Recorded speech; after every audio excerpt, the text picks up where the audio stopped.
In 2 Corinthians chapter 11, the Apostle Paul passionately defends his apostolic authority and exposes the deceit of false apostles who were misleading the Corinthian church. This chapter is marked by Paul's intense emotional tone, as he expresses his concern that the Corinthians are being drawn away from the purity of devotion to Christ by those preaching a different gospel. Paul begins by acknowledging his foolishness in boasting, yet he feels compelled to do so in order to protect the believers from deception.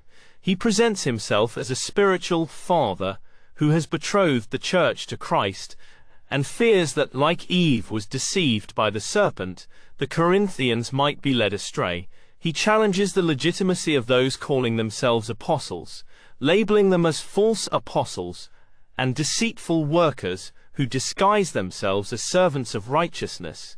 Just as Satan masquerades as an angel of light, in the second half of the chapter, Paul reluctantly engages in boasting to highlight his own sacrifices and sufferings for Christ. He contrasts his hardships, such as beatings, imprisonments, shipwrecks, and constant dangers, with the superficial qualifications of his opponents.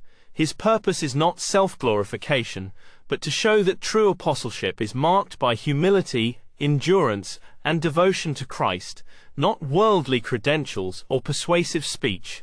Overall, 2 Corinthians chapter 11 is a powerful chapter where Paul defends the gospel, warns against spiritual deception, and redefines leadership in the church by pointing to his own suffering as evidence of genuine faith and authority.